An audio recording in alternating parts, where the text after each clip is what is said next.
So if you've ever wondered if God is punishing you for your sins, or if you're going to burn in hell for the things that you've done in your past, or if there's some entity outside of yourself judging you and criticizing you for the things that you've done, this video is going to help you understand that that's not true, that your sins are not what you think they are, and that you can finally let it go and forgive yourself.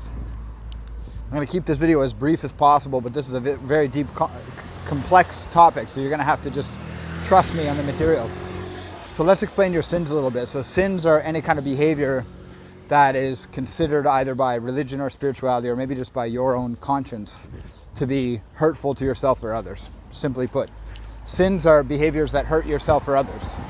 So a sin could be robbing somebody, hurting somebody, physically abusing somebody, verbally abusing somebody, committing adultery, coveting somebody else's wife or property. Sins are any kind of behavior that hurts yourself or others. So in order to understand the sin, we have to understand behavior. So behavior, most of our behavior is actually unconscious. Psychology tells us that between 40 and 95% of our decisions every day are completely unconscious. In other words, we don't even know we're making them until after we've made them.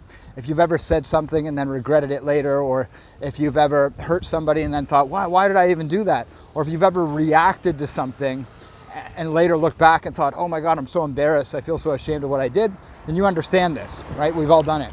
So between 40 and 95% of your decisions every day are completely unconscious. So where do they come from? Those decisions come from your core beliefs. Most of your core beliefs were actually formed in your childhood. Up to 75% of your core beliefs were formed in the first 12 years of your life. You formed your core beliefs as a result of your relationships to the people around you when you were a child. So your parents, your grandparents, your teachers, your siblings, the movies you watch, the books you've read, the TV shows that you watch, and the music that you listen to all formed your core beliefs. I grew up in the 80s. Things were a little crazy back then in Atlantic Canada in the 80s. The movies I watched were incredibly violent. The music I listened to was very violent.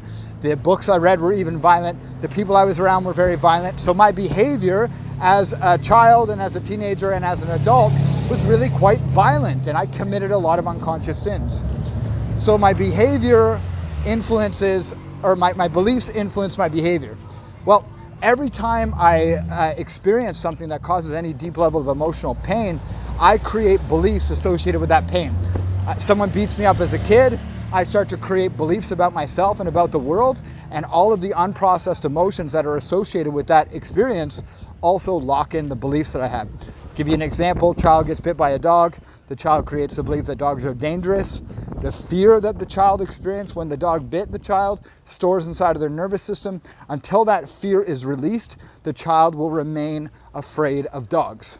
If we can release the emotions, we can release the fear and the pain, then the child will no longer be afraid of dogs. But if the child doesn't release the fears and the emotions, and then they grow up into become an adult, then that fear, that emotion that's trapped inside of their nervous system will continue to manipulate their unconscious behavior and cause them to still be afraid of dogs. They may even act aggressive toward dogs as an unconscious behavior, as a way of keeping themselves away from dogs and defending themselves from dogs. Well, imagine if a little girl gets abused by her father. Imagine if a little boy gets abused by his sister.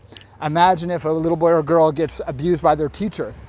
These experiences that create these deep feelings of emotional pain, they'll create beliefs. Those beliefs will influence thoughts and words and behavior. And then the child, now an adult, continues to behave in certain ways that make them sin. They will start to behave in ways that cause them and others pain. I apologize for the noise if you can hear it.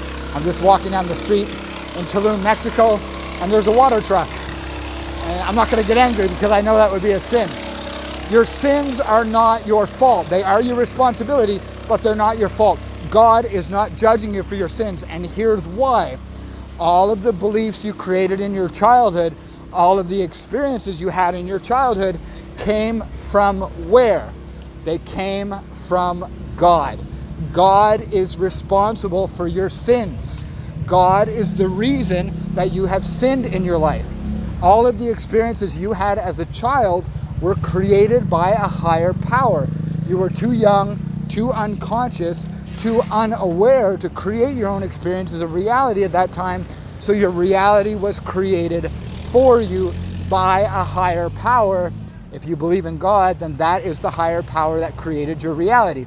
If you don't believe in God, then whatever the higher power is, whether you call it fate or evolution or the gods or the goddess or Pachamama or Viracocha or whatever your higher power is, that's what's responsible for your sins. That higher power does not judge you or punish you for your sins.